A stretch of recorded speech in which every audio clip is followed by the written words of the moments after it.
Mis queridos hermanos y amigos, los que están acá presentes, los que están a través de la internet, como decíamos hace un ratico, en estos domingos del mes de diciembre, vamos a estar tratando de contestar con la Biblia esta pregunta: ¿por qué hay Navidad? ¿Por qué hay Navidad? No porque a alguien se le ocurrió inventar esta fiesta o lo que sea, sino cuál es la razón detrás de esta fiesta, de esta celebración.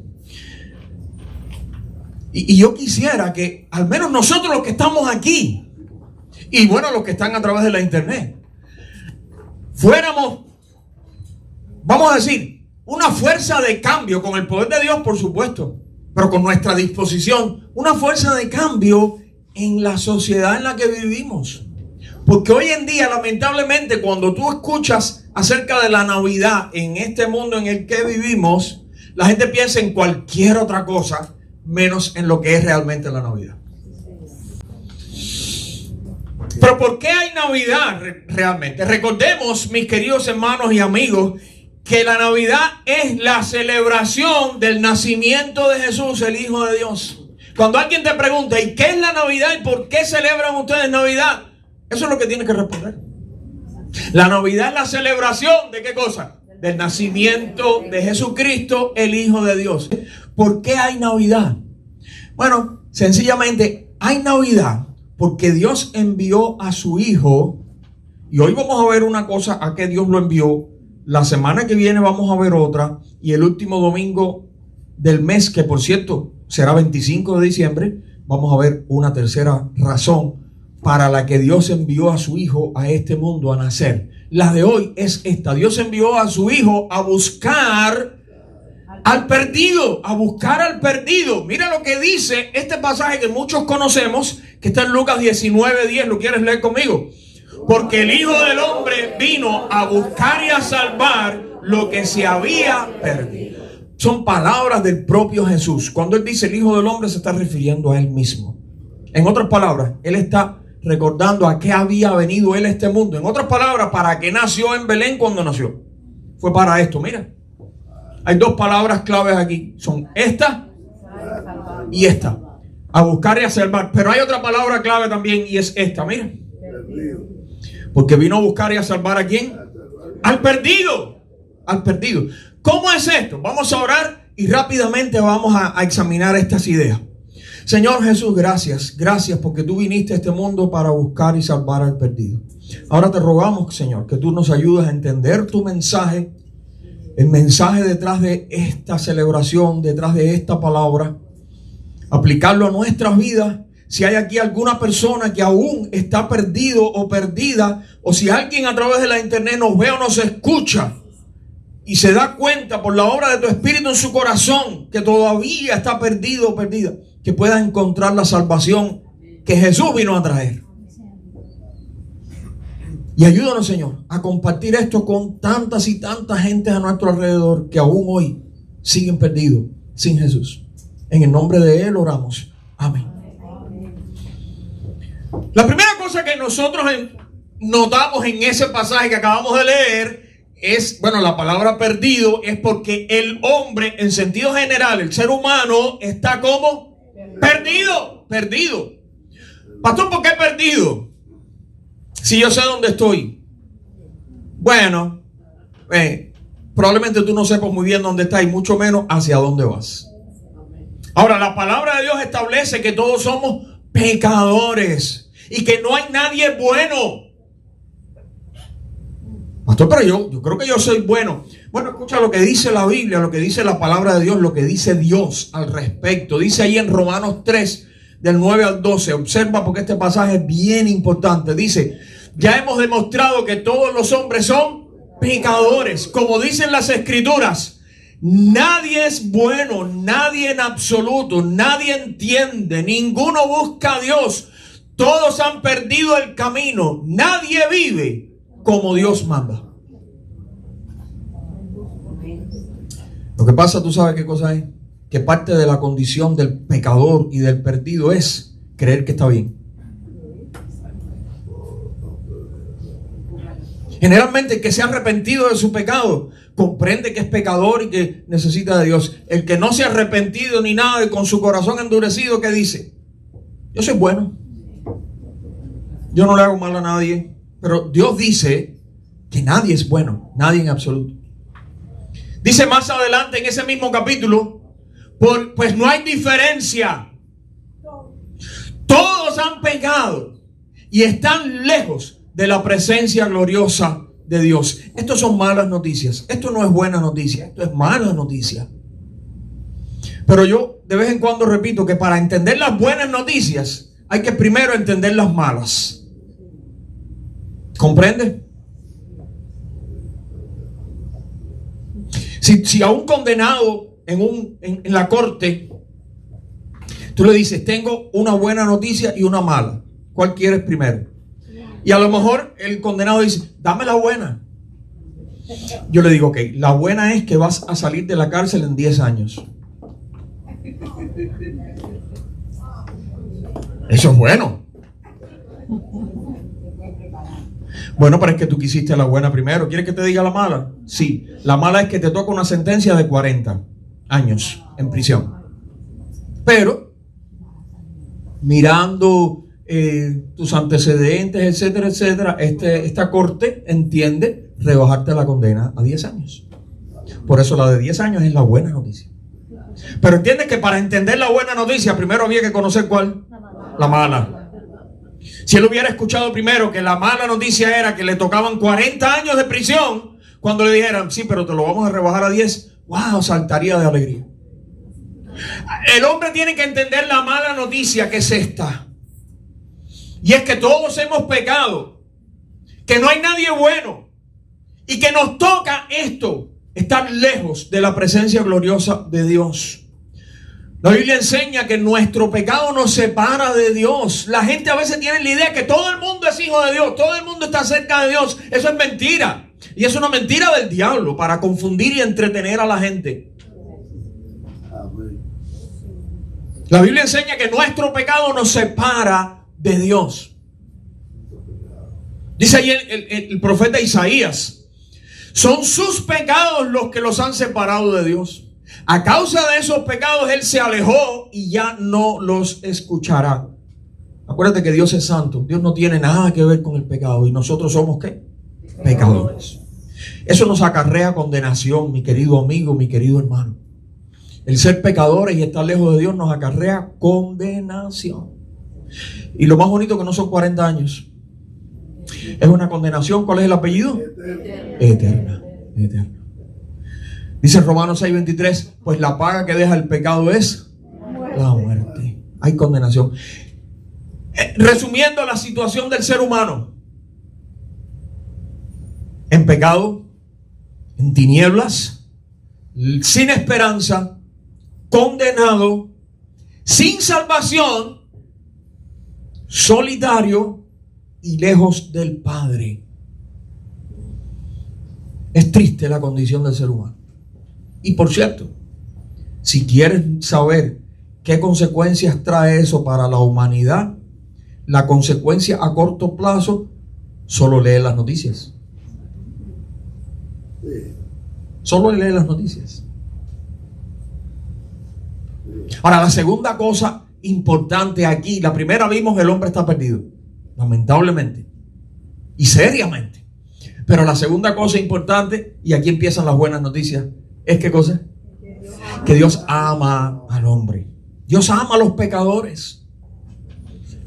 No podemos entender, porque a Dios no soporta el pecado. Dios es santo y nosotros somos pecadores, pero de alguna manera aún así Dios nos ama. Hay gente que dice, no, pero Dios aborrece al pecador. Sí, yo entiendo en el sentido de que aborrece el pecado y todo eso, sí, y nosotros por supuesto somos los que hemos pecado, yo entiendo todo eso, pero mira lo que dice la Biblia. Pero Dios mostró el gran amor que nos tiene al enviar a Cristo a morir por nosotros, ¿cuándo? Cuando todavía éramos pecadores. Porque siendo pecadores, aún así Dios nos amó. No me preguntes cómo ni por qué, no lo puedo explicar. No lo puedo explicar.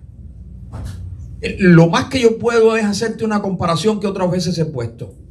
¿Cuántos son papás o mamás? No importa si tu hijo tiene 70 años. Papá o mamá. Okay. ¿Amas a tus hijos? Sí. Y cuando tus hijos han hecho una cosa que no te agrada, ¿has estado feliz, contento? Triste. Y a veces has llegado a pensar, odio eso que ha hecho mi hijo, que está haciendo. Pero quiere decir que odias a tu hijo. No, amas a tu hijo. Y probablemente por eso mismo le reprendes, por eso mismo le tratas de que entienda, de enseñar, por eso mismo lo disciplinas, porque lo amas. Y sabes que ese camino, ¿a dónde lo va a llevar? Ahora, Dios nos ama a nosotros mucho más de lo que nosotros amamos a nuestros hijos. Y con un amor más perfecto. Por tanto, sí, cuando somos pecadores, eso a Dios no le agrada, para nada. Dios aborrece eso. Pero la Biblia enseña que aún así, inexplicablemente, Dios nos ama. Dios no quiere que nadie se pierda. Dice el apóstol Pedro en su carta, el Señor no quiere que se pierda nadie. Es un pasaje en el que está hablando de que dice que por eso es que Dios está teniendo paciencia, ¿saben? La gente dice, ¿por qué Dios no interviene ahora mismo y arrasa con el mal en la humanidad? Si Dios interviniera ahora mismo y arrasara con el mal de la humanidad, nosotros no amanecíamos.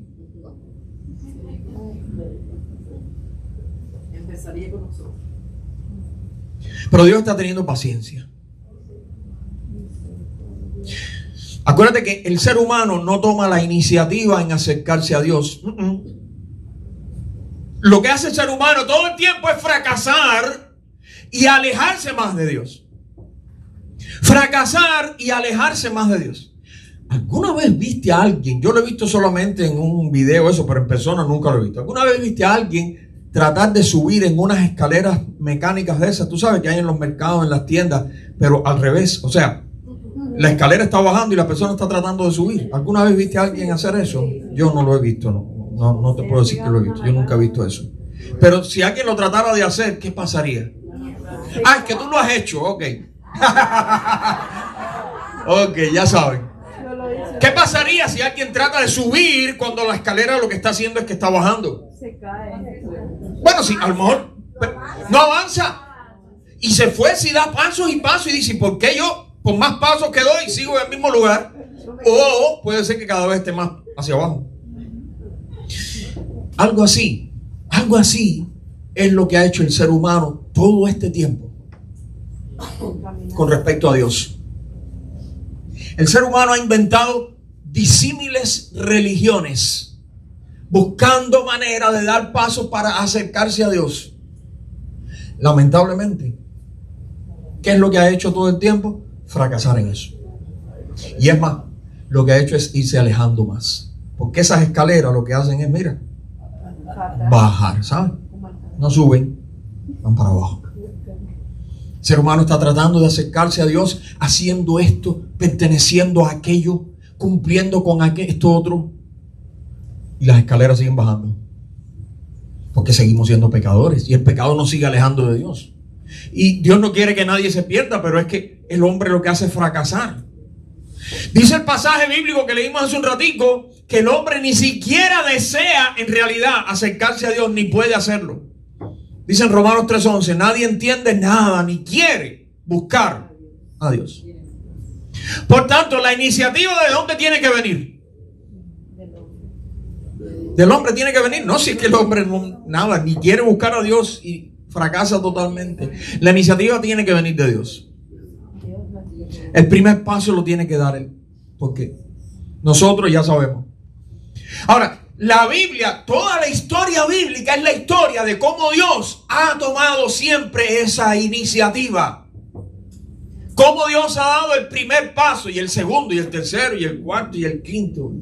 Todos los pasos. Dios toma la iniciativa. O si tenías dudas con la palabra, viene siendo algo así como ese primer paso. Desde Adán y Eva, ¿te acuerdas cuando Adán y Eva desobedecieron a Dios? ¿Qué hicieron ellos? Buscar a Dios y pedirle ayuda. Se escondieron. ¿Ves que el hombre no toma la iniciativa? Se escondieron. ¿Y quién dio el primer paso? Dios. Dice la Biblia en Génesis 3 que Dios llamó al hombre. Lo llamó. ¿Dónde estás? Y después preguntó, ¿qué has hecho? Es Dios tomando la iniciativa. Buscando, desde aquel momento ya empezó. Dios no quiere que sus criaturas estén perdidas, por eso Dios ha estado en la búsqueda. Ya vimos con Adán y Eva, pero entre los hijos de Adán y Eva, la Biblia dice que Dios estuvo buscando a alguien ahí que realmente buscara a Dios, y halló a Set y su generación.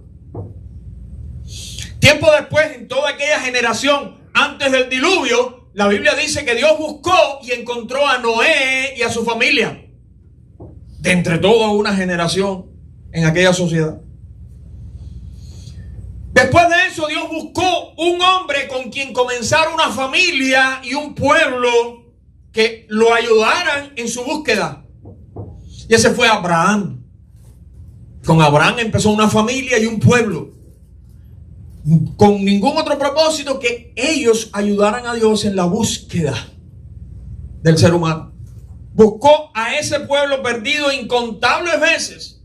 La Biblia nos cuenta toda esa historia. Dios mandando líderes. Los líderes muchas veces fracasaron. Dios mandó reyes. Los reyes muchas veces fracasaron. Dios mandó profetas. Muchos de ellos no fracasaron, pero la gente no les hizo caso. Hoy Dios sigue buscando en todo el mundo a hombres y mujeres perdidos. Dios sigue en la búsqueda. Pero ¿sabe qué?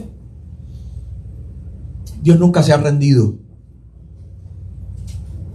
Dios nunca se ha rendido. ¿Cuánto tiempo demoras tú buscando una cosa perdida?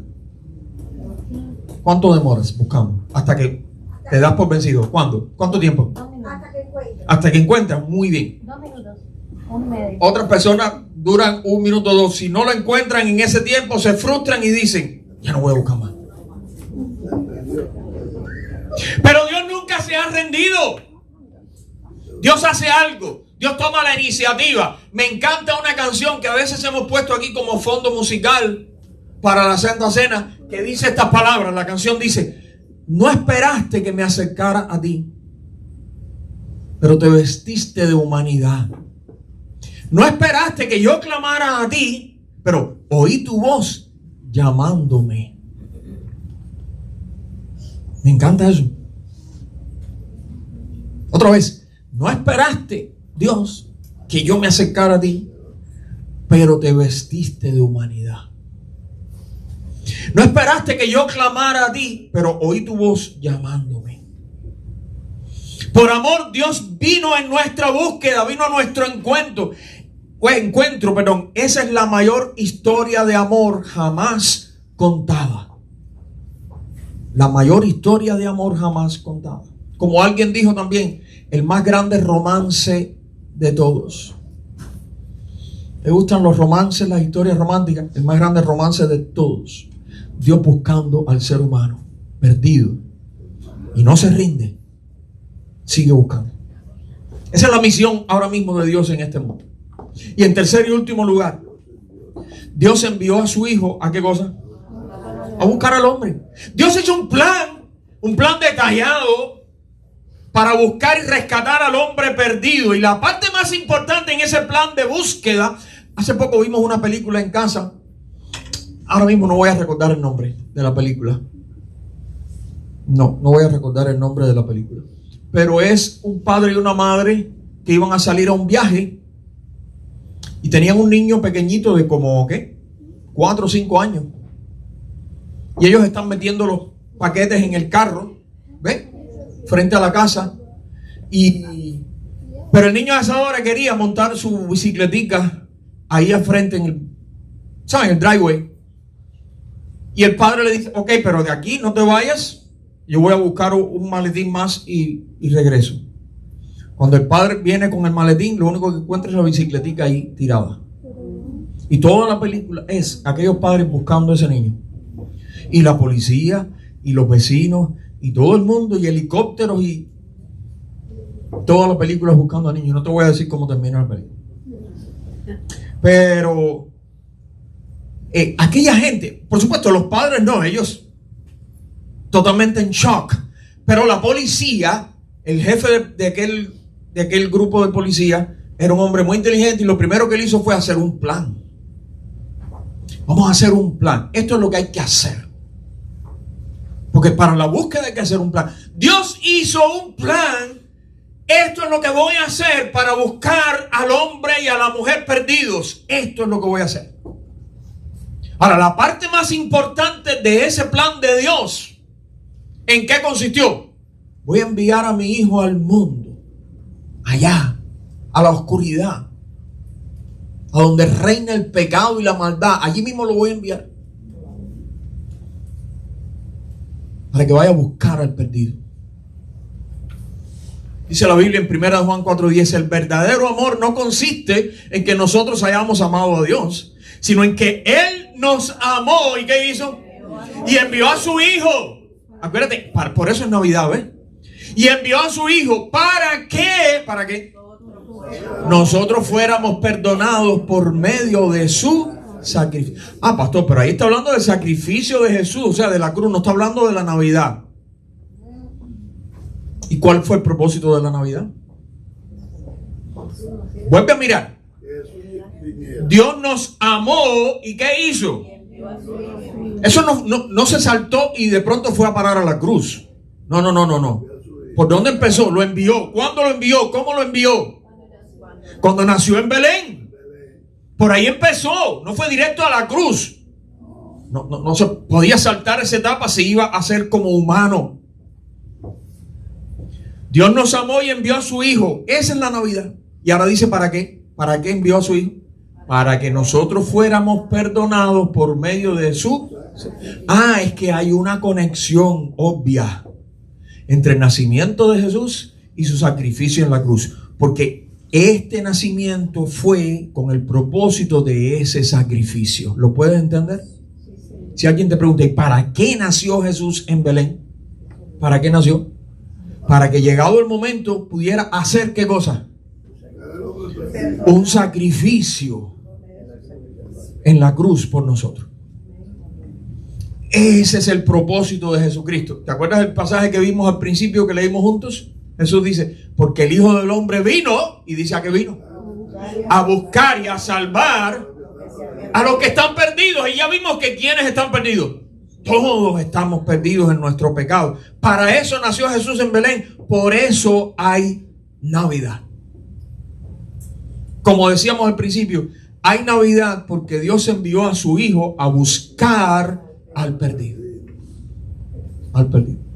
En esta pequeña imagen de acá, estamos recordando la misma historia que leímos juntos al principio. ¿Se acuerdan la que leímos juntos los 4 versículos bíblicos en Lucas 15? Del 4 al 7.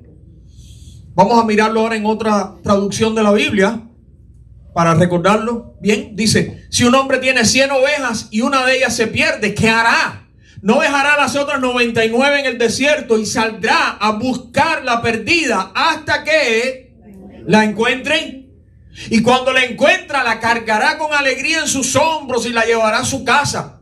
Cuando llega, llamará a sus amigos y vecinos y les dirá, alégrense conmigo porque encontré mi oveja perdida.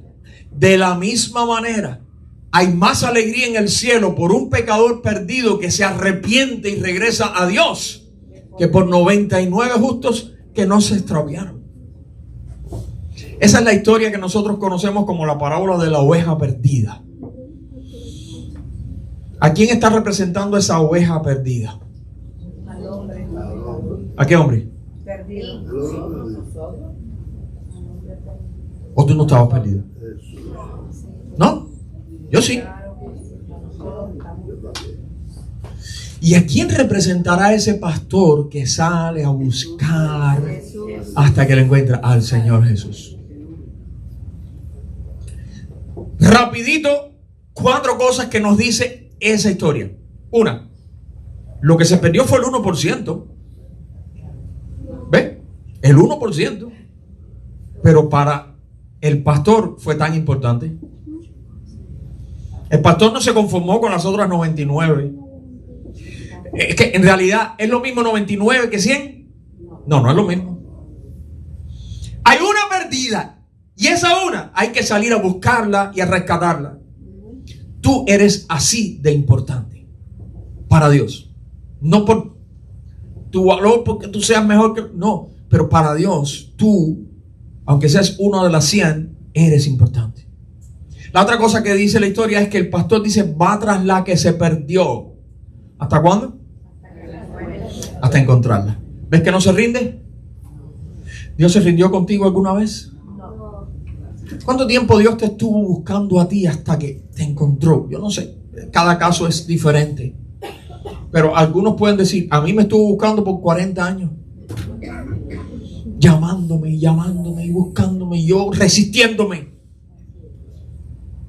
A un gran predicador le dijeron, ¿cuándo usted encontró a Dios? Y él dijo, ¿yo encontrar a Dios? No. Yo lo único que hacía era huir de Él. Y Él salió a buscarme hasta que Él me encontró. La otra cosa que nos recuerda este pasaje es el gozo, la alegría que sintió el pastor cuando encontró la oveja. ¿Puedes imaginar el gozo que Dios siente cuando encuentra a alguien que estaba perdido?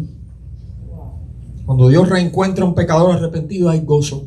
Jesús es ese que vino del cielo a buscar al hombre perdido aquí mismo en la tierra. Vino a buscarlo, a llamarlo, a rescatarlo, a reconciliarlo con el Padre, a darle vida y esperanza.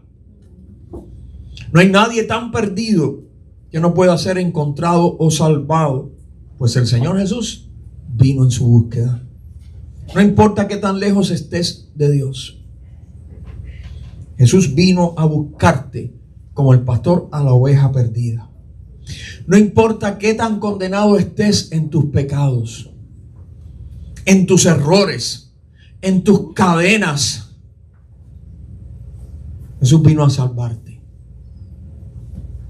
Si te parece que tu vida está perdida y sin remedio, si te parece que tus hijos están perdidos y sin remedio, si te parece que tu familiar o tu amigo o tu cónyuge está perdido sin remedio, si te parece que tu matrimonio está perdido y sin remedio, buenas noticias.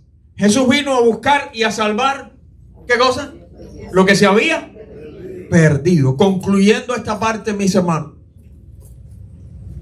por supuesto que en esta Navidad hay alegría y hay luces y hay música, pero nada de eso es el centro de la celebración. No estamos celebrando la alegría, no estamos celebrando la música, no estamos celebrando las luces. Todas esas cosas nos ayudan a celebrar que Cristo Jesús vino al mundo para buscar y a salvar lo que se había perdido. Terminamos como empezamos. Hay Navidad porque Dios envió a su Hijo ¿a qué? A buscar al perdido.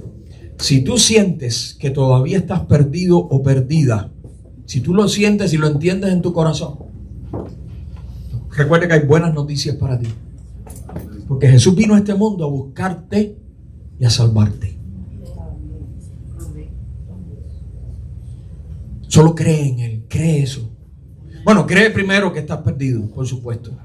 Pero cree que Jesús vino a buscarte, que vino a salvarte, que vino a entregar su vida para salvarte ahí en la cruz.